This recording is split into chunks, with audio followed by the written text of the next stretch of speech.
Hello and welcome to the Level Up Podcast. I'm your host, Chris Harl. As Dr. John C. Maxwell says, everything rises and falls on leadership. I will be interviewing CEOs, executive team members, and other leaders that are respected in the marketplace so that you can learn from their real-life experiences. Our goal is to help you level up and, more importantly, raise your leadership lid with practical action items that will help you make an even greater impact on the people you lead and the organizations you steward. If you're looking to level up your influence, then this is the podcast for you. Thanks for listening, and I hope you enjoy the show. All right, and today we're with Gary Archer, President and CEO of Let's Play Sports. Gary is an absolutely incredible guy. I've gotten to know him and learn about him. Married, 3 kids, has a grandchild, passionate follower of Jesus, and is a CEO of a thriving organization that's across 10 states, 4 time zones. Gary, you got your hands full. Anything else you want to share in that introduction? No, I think you nailed that really well. So you covered a lot of the stuff. Thank you. That's awesome. Well, I would love for you to start off just giving you the chance to share with our audience more about the organization. Like, tell us all about Let's Play Sports. Sure. So probably what Let's Play Sports does is not something that's familiar with everyone. So we own and operate indoor soccer facilities all across the country. Like you said, 10 different states, 4 time zones, 23 locations now. Really hit hard by COVID. But if you want to picture what indoor soccer is, I think most people will identify with what hockey looks like. So if you take a hockey rink and just remove the ice and put AstroTurf down and you play soccer on that, you play 6 versus 6, a goalie and 5 field players, and you can use the walls with the ball. That's kind of what you got as far as for indoor soccer. So what we get to do every single day. And I've been doing that. Wow, I think I've been doing that since 1991. My dad opened up an arena in '87, and then we merged into this company in 1991. So yeah, it's been a blast. It's definitely been get to do the thing. Unlike anybody else, wanted to play professionally, right? Who doesn't want to play sports professionally? And then you realize that's not in the cards for you. And then I was able to continue staying in the sport that I actually really love so much. So. That's awesome. How long did you play for? Gosh, from kindergarten all the way through college. I played some semi-pro up until, I don't know, somewhere into the 90s, like 94, somewhere in there. There was some pro league that I tried out for and I didn't make, and that was kind of the end of it. I just kept breaking my leg. I broke my leg 3 times. So I'm just like, okay, this is probably the end of it. Wow. So, yeah. Yep. Well, that's awesome, man. That you still are able to fulfill your passion in a different way and give back to the next generation. So what better opportunity? It is. I agree. Completely agree with you. So, yep, it's been a blast. Very cool. Very cool. Well, Gary, you have had quite the ride with Let's Play Sports. You started as a facility manager, moved into expansion manager, COO, board member, and gosh, back in 2011, you became president and CEO. And I know the organization has gone through a lot of change and a lot of amazing things with you at the helm. Curious, when did you know you wanted to be a leader? Let's go back in time to back in the day. I wanted to be.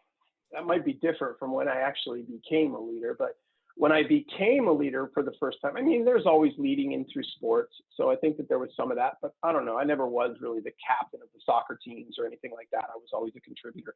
But I remember my dad was running the facility and I was just, going to college and enjoying being a college student kind of thing. And I really wasn't sure that, my dad kind of started this business and the idea had always been to kind of pass it on to me. And, as a child, it's like, especially when I'm getting into college, I'm thinking, I don't know if that's the future that I want, this thing that he kind of created and is going to pass on to me. I know that's what he wants, but I wasn't certain that's what I wanted. And so when it came time for him to, step aside and let somebody else run the facility, I was still in college. And so I don't think I was the obvious choice. And I wasn't interested, frankly. I don't even know if he asked me. I can't remember. But he did finally settle on a gentleman named Kevin. And Kevin came in and he started working at the facility and he just wasn't able to handle it, right? It just wasn't in his DNA of sorts, or like his leadership was so significantly different than my father's. And, it's like things were starting to fall through the cracks. People were starting to complain, right? We were losing teams, things were happening. And he finally just resigned.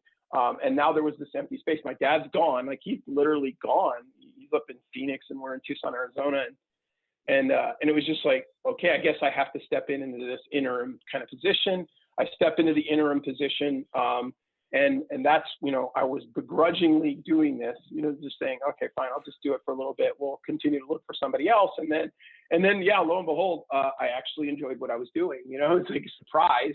But it was the day that I realized I had trusted everybody to do some things, and then it fell apart because I didn't know anything, so I just went, oh yeah, they're going to do what they say they're going to do. And that was it. They didn't have any guidance or, communication for me. And then when the whole thing didn't really pan out, it was on me, right? That was when I realized, like, oh, this is my problem and I need to be more involved in, this. And that's when I realized, like, oh, okay.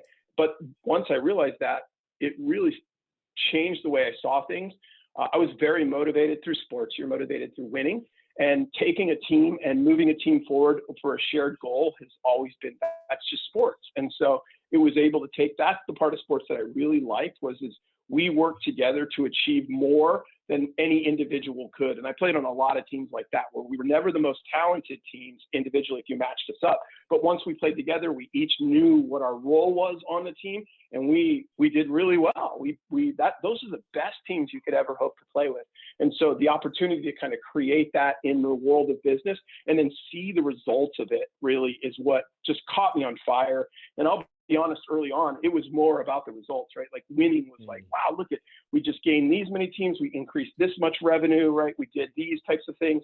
It was really just seeing those results really was such a motivator for me early on. It's not what sustained me, but early on as a leader, I was like, wow, I can push the gas pedal with my team, and we can actually achieve things better than some other teams around the nation. So it was just, yeah, it was, after that, that was it. I was sold. It was over, right? I was like, yeah, I enjoy this.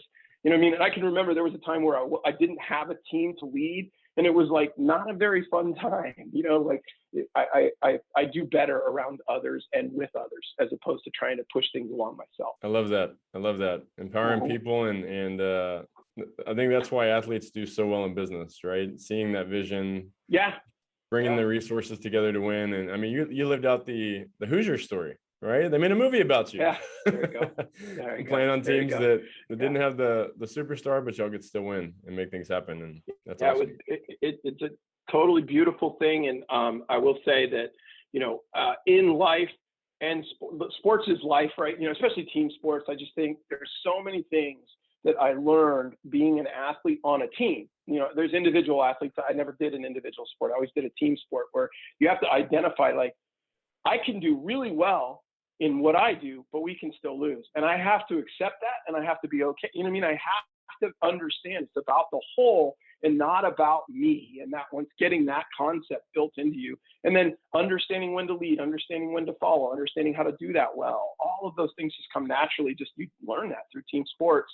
Whereas, I've seen, like, everybody has the team building exercises that you send them off to do, and, ropes courses and things like that. Nothing against those, but that's naturally, like, that is not something I've ever had struggled with, like learning how to, like, get a team to gel around a mission or those kinds of things. It's just something that just kind of came naturally through sports. So yeah, I highly encourage, if, like, future leaders, if that's what your podcast is directed towards, is, man, team sports is it's a leg up. I think you'll see a lot of leaders have probably sports history in their background. So true. I love that. Yeah. Well, as you know, leadership it's like a muscle, right? We got to train it. We got to develop it.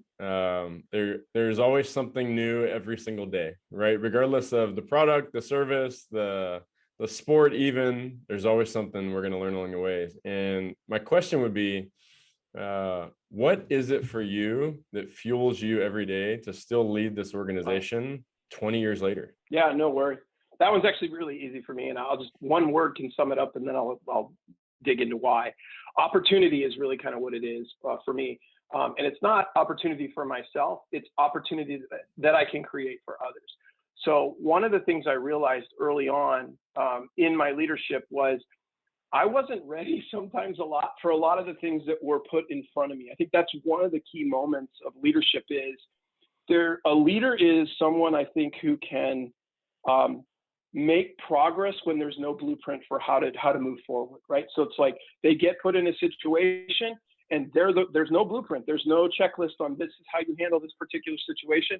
And they can figure it out and just kind of take the steps forward in their lives. And so I think my mentor, our founder, his name is Tom Higginson. I don't know, out of either desperation or out of understanding who I was and maybe just a little bit above, like he was always putting me in places where I wasn't really ready for the responsibility that he was giving me. And I just had to learn to figure it out. And when I would call him, he would never just go do this, go do that, go do this, go do that. There was never a plan. One of his favorite things that's always came off on me is like, I don't know, I think you just figure that out, right? Like you just think about it and just test some things and go do these things. And I remember calling him one time and I was overthinking something. And he just said, look, just go do something, just do it, right? Like go do something. And then you'll take a step and then you'll realize maybe that was wrong, even if you're heading in the wrong direction. At least you did that, And so he was all about take action, So more of a fire ready aim kind of person. And so and I was trying to overthink things, and so he really helped me, move forward into that. So yeah, he's just been that piece of him and that guidance that he provided me. So I was always getting these opportunities in my career that he was giving me that I wasn't necessarily ready for. But man, when I look back, it's like, those are the things that made the biggest difference in my personal development and my leadership growth and all of those types of things. And so now I get to sit at a place where very few people have the opportunity to get to, right? Like there's only so many leaders on top of an organization. And so I get to look down on the organization, and it is the reason I'm motivated to continue to grow the organization is because I want people to have the same or better experience that I had in the opportunities to individually grow and get better, right? And I'm a fan of stress, right? I don't believe stress is bad for you. I think stress is good, right? Like, you talked about a muscle being worked out.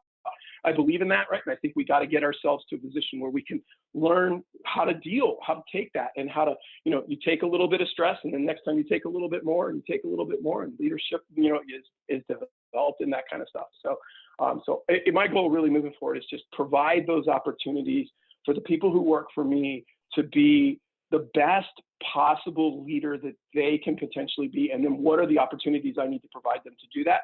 And that naturally forces me to add more facilities, create more, right? Because I have to give them opportunities, because there's only one president. So I need responsibility for people to run the organization in a group below me. And I got managers that need responsibility. And each one of these people needs to be able to say, when they're ready, they have to be able to have opportunities to grow their leadership inside, those types of things. And it always isn't a promotion, but it could just be another challenge, right? And so I'm always looking for those opportunities to give people challenges. And that's what gets me going every day. It is an absolute joy, right? It is an absolute joy. I tell people this every day. I was like, I love my job. I can't even fathom people's desire to retire, right? The concept of retirement. I've always told people I don't see the word retirement in the Bible. I'm all about like letting people do more, and I'll do less over the years because maybe they can do it better than me. But I would love to continue working. I don't always have to be the president either. I mean, I'd be just happy running a facility somewhere someday, just to, because I really like what I do. My wife was like, when we first married, she's like, gosh, you don't have a hobby. And I'm like, and then she went, you know what? I realize what your hobby is. Your hobby is business and leadership and development and those types of things. I get that that's where you get excited and you kind of geek out on those types of things, right? So, I mean, I'm weird. I go to like leadership conferences. I'm a big fan of like just people that, strange. I know facts about leaders that people don't even know, right? Like they don't even know these people, and they're amazing. And, business people, like I know business people like people know athletes. You know what I mean? It's just like, there's just lots and lots of that. So yeah, opportunities is my answer. So, yep. That is fantastic. And I got a story that just to kind of echo that is so funny. Mm-hmm. I haven't shared it in this capacity before. Back when I was 19, I was working for one of the Air Force bases in San Antonio. I was leading a few of the pools way ahead of my time, and was tasked with something that was pretty much impossible to make happen. And I just looked at the guy. He was a retired lieutenant colonel, and he looked at me and said, I don't want to hear about the contractions. Just show me the baby. And from that day forward, I was like, in the moment, I was That's like, good. I'm 19. What does that mean? Oh my What gosh. does And that he even said, mean? I gave you this role because I saw that you could stretch into the opportunity. It wasn't because you Yeah. already had all the skills or you would have already been doing it. And I Right. love how you shared that. It was so Yeah. spot on and so good. That's awesome Yep, for your that's team. exactly. That's the Yeah, visionary that's leader and that you so are. yeah, anybody that's listening, right? That message is step out, right? Like you're not going to be good and perfect when you do something. You never are, right? It's sports. You don't show up the best player in the world. You just take chances and you fail, and you got to. Organizations that make it safe to do that are aces, right? You don't get punished for taking a chance and stepping into an opportunity. That's great. Yeah, that's awesome. Well, you've obviously gone through a lot of learning along the way. You talked about conferences, which I'm super passionate about as well. We're such kindred spirits in so many ways that I'm so fascinated. Everything you're sharing, I'm like, oh my gosh, you're like my long lost brother. There you go. But what would you, if you were to recommend one or two of your favorite books and or podcasts or something along those lines, what would come up? Okay, so I thought about this, because, let the listeners know you did kind of pre-wire me on this one. So I have trouble because there's so many great books and so many great podcasts. So I literally have 4 that I would like to give, and I'll break them into categories. On the business side, right? When you just talk about straight business, there's no better book and there's no better author than The Effective Executive by Peter Drucker. If you have not heard of Peter Drucker, you need to go pick up The Effective Executive. You need to read that book. That will transform your leadership. It'll transform how you look at time. There's just how you make decisions. It's such a small book too, and it's unbelievably thick. So his wisdom is one of those books where, I'm a fast thinker. I'm a fast talker. I'm trying to slow myself down for this podcast, but I listen to books, mostly audiobooks, and I can listen to books at 2 times, 3 times their normal speed, right? I can process it. Most people can do it. And with Peter Drucker, his writing is so dense. That's a regular speed listen for me, right? That's a very dense writing. So that just tells me he chooses his words very carefully, and they all have meaning. There's no fluff in his stuff. And then on the spiritual side, I'll say the exact same thing about A.W. Tozer's Pursuit of God. It literally is one of my favorite books. I mean, I'm actually reading it again right now because I read The Effective Executive at least once a year. I read Tozer's Pursuit of God at least once a year because it's just same. It's just really dense, has a really good, understandings of what we're called to do in God. And then 2 podcasts for me, spiritual podcasts that really made a significant impact on my life was you'd have to Google search it. It's called Career versus Calling by a gentleman named John Aden. And if you Google that, here's a speech he gave for, I think, a graduation ceremony or something like that. It really was a trajectory change in my life. And basically the summary of that is your career and your calling can be the same thing, right? You don't have to make a choice between one or the other. And then as far as business and just kind of how-tos, actionable type stuff, I love Manager Tools, right? If you haven't listened to a Manager Tools podcast, these guys are amazing. And the stuff that they teach you how to do actually works, right? They deal with building relationships, how to give people proper feedback, how to delegate things, how to coach people, to improvement. You know what I mean? They're just, it's really actionable content. So those are my 4. I promise I'll keep it at 4.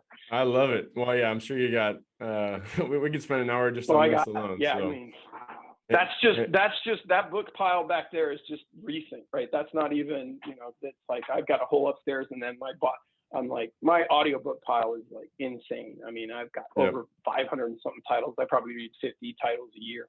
So wow.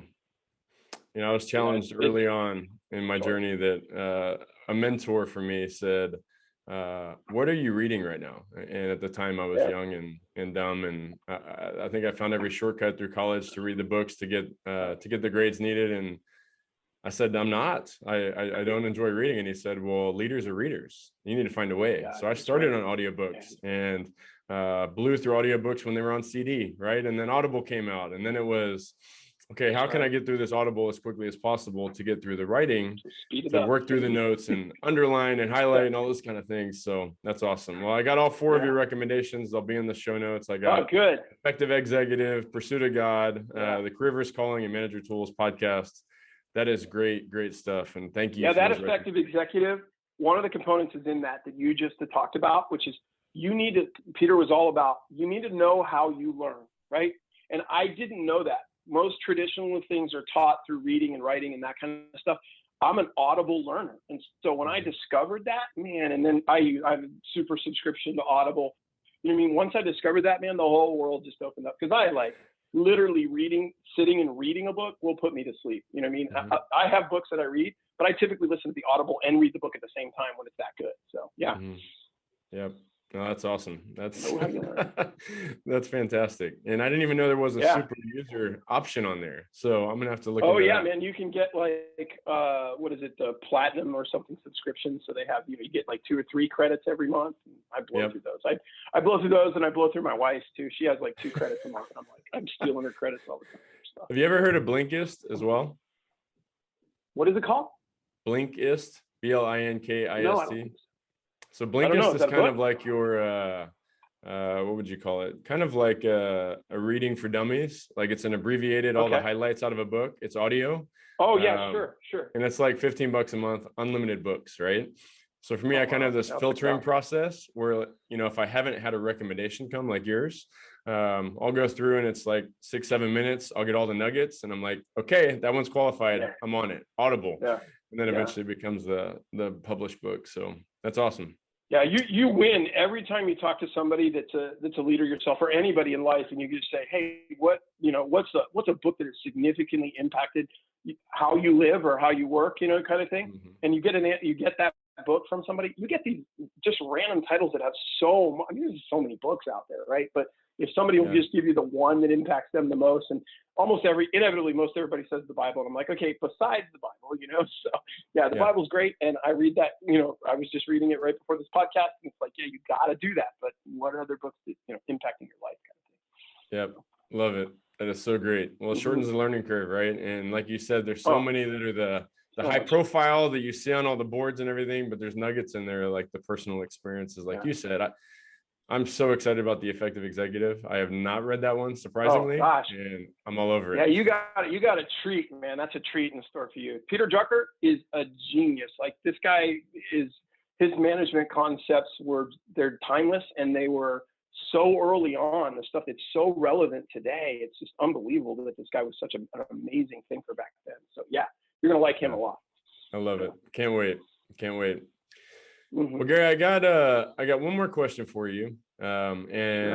Wrapping up all the things that have made you who you are today. It was a journey. It was a long road to get to where you're at. And you've read countless books, listened to countless books. You have surrounded yourself with amazing peer groups, just life lessons through the journey.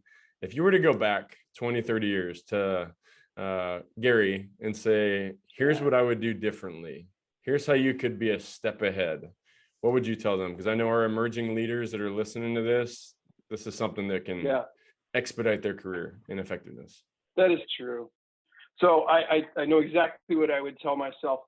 Early on in my career, I was about, let's achieve the task, right? Let's achieve the goal. So it was really about, let's get these, there's a group of tasks that we need to get done, and we got to get these things done. And that's what we sacrifice in order to achieve the goals and the tasks. And what I learned later on was that actually is that is so, but you need to do those things, but it's so beneath the relationships that you need to build. You know what I mean? So I would have told myself, work harder on strengthening the relationships of the people that you work with and the people that are in your life, and less concern about the tasks that you need to be achieving, because they will get done, right? You invest in the relationship, and, you look at, any timeline. A leader is judged by how far out they can, that they see, and so I think a good leader, somebody's a good leader, they can look 1, 2, 3 months, maybe even a year into the future, and have some good plans for those types of things.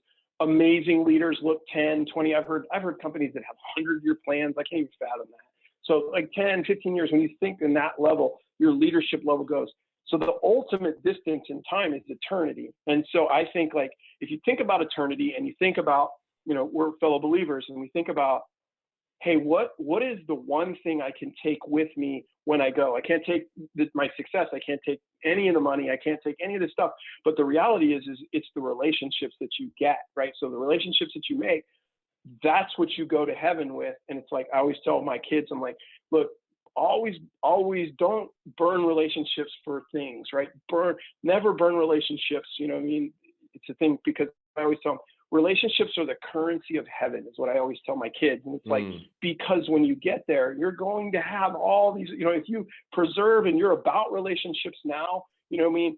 You're going to have that blessing of all those people that you get to know in the next life. And I think it's the ultimate, you know, that's the ultimate end game, right? It's just like, hey, what does eternity look like for me? And I think eternally, right, it's really just going to be about relationships, but it plays out in today, right? Back then, if you said, hey, I need you to achieve this task, I would say, okay, let me think of the steps in which I need in order to build this thing out so I know what it is. And now if you ask me, hey, we need to achieve this task, my thought is, it's who are the people that I need to have with me in order to achieve this task, right? So I completely flip totally. And I wish I would have done that sooner, right? I definitely have burned relationships because I was more task focused than I was people focused. And it really does burn relationships when you do that. And the task, I don't even remember. There's relationships I burned. I remember that I burned the relationship, but I can't remember what I was trying to achieve at the time. Like, I have no idea whether I was successful or not or anything. I just remember that I didn't do a very good job with that relationship. So it just stands the test of time. So I would say, Mr. Gary Archer, hey, it's important that you have performance. That's extremely important. But let me just show you the best way to do that is to build relationships long term. You're going to have long term performance by having really strong relationships with your people. So that's what I would tell me. So much wisdom in that, Gary. I love it. And, you know, you keep hearing the buzz right now about the Great Resignation. And that's because people did not have relationships with the organization they're at, and they didn't feel invested in or appreciated. And I'm a firm believer. That's why you see this is the dream board of all of our team members in the office. Like, we are so committed to what you want in your life. And that's why you work hard here to go get those things. Right. I just love how you shared that. And I think that is more needed than ever for every leader listening to this. Investing in relationships and building relationships always solves the task, because they'll work harder for you than ever. Yeah. It is that is absolutely accurate. I completely agree. There's just, even when it doesn't work out, right? Like, I can tell you, I've had employees leave us, right? You know, recently, you know, we've had two employees. One I was not happy about, you know, he got poached by a competitor in the same market, that kind of thing. I was not happy about it. But, you know, we left. I just said, you know what? It is not worth burning a relationship here, and I'm not going to do it. And he might try and do it, but I am not going to let that bother me. And then another gentleman who left, you know, he did it the right way, you know, gave me plenty of notice and everything like that. And I just sat down with him, and he was apologetic. And I just went, look, man, I get it. You know, you want to be closer to your family. I don't have locations where you want to be. This is giving you an opportunity to see other countries and everything like that. And I just said, just keep in mind, like, you know, there's a future out there, and maybe you're not always going to be doing that, and feel free to reach back out to us, or maybe there's an opportunity we can work together in the future. All of those types of things. You just don't know what those seeds are going to sow, right? You don't. So I think, you know, even when you're getting burned by your people, right? I have people that leave, you know, give me a day's notice, right? It's hard not to be mad at those people, but at the same time too, it's like, hey, that's not worth burning a relationship over. They're choosing to burn it, but I'm not going to let that be happen on my end. So. Man, your nuggets just keep growing. The wisdom in them are just so spot on. I mean, I think about when we have new people join us, how we just roll out the red carpet, right? And we go out of our way in hopes of X, Y, or Z happening in their performance and effectiveness and all that. And then if they move on for a promotion, for an opportunity that feels better at the moment, it's not always going to be that way. So I love your philosophy there. So good. Yeah, a lot of people, grass is greener, younger, especially I'm dealing with younger leaders. Grass is looking greener on the other side. They don't know promises made aren't always promises kept. Like, hey, I'm going to pay you the same as you're making now, but in 6 months, there's an opportunity for you to potentially get to this, right? Like, that's not a guarantee. That's a promise that may not be fulfilled. And so let's just stay in touch so that we can, if and when that happens, because not everybody's business is business. I think sometimes people don't always keep their promises. Yep. So true. Well, Gary, do you have any final thoughts you'd like to wrap up with? I mean, the one final thought I would say for any emerging leaders that are out there, I would say, check your motives, right? Be sure when you step into this, that this journey of leadership sounds exciting, right? You think maybe I get to ride first class. No, you don't. Okay. You get all these opportunities. You think what leadership is.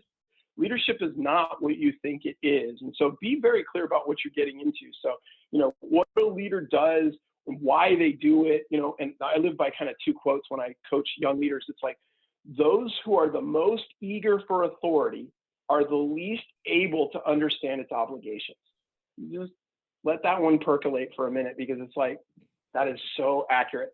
And then I do think that the other side of it is, I think you got to understand that God gives you this opportunity, and why. You have to really pretend and think and spend some time thinking on, why does God put me in this position with influence and authority? And I really believe that God gives us influence and authority to protect those who don't have it, right? So don't be the guy that's taking advantage of the people to raise yourself up. Be the guy that raises everybody else up. You know what I mean? Because what is it, the saying, rising tide lifts all ships kind of thing, right? So just know what you're getting into, right? It's not about being able to tell people what to do.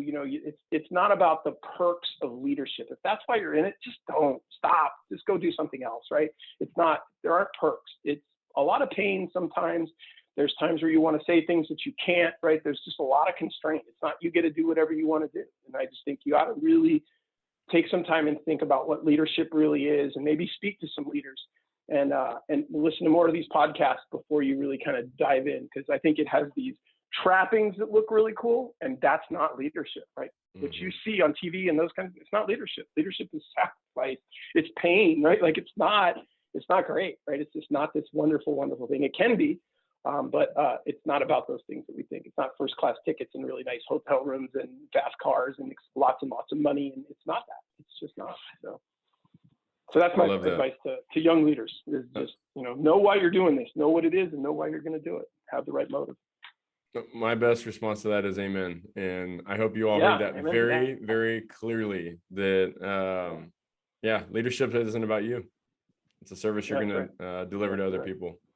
Well, Gary, it has been a phenomenal blessing for me to get to spend some time with you today and with our audience, to take some of the wisdom from you that you've packed in over the last few decades. And it's so exciting to watch what you've done with your organization. They're so blessed to have you. We'll be praying for all your success in the days, weeks, and months ahead. And until we talk again, best wishes, Chris, my friend. Definitely. Next time I'm in San Antonio, before I head down, I'm definitely going to reach out to you. Maybe we can grab lunch or something like that. I feel like you're right. I feel like there's a lot you and I have in common. And you have a background of, it looks like the military, right? So you have some military background, lots of respect for the military and some of the leadership stuff that they've built over the years. So cool. That's awesome. Take care, my friend. All right. You have a great day. Thank you for your time.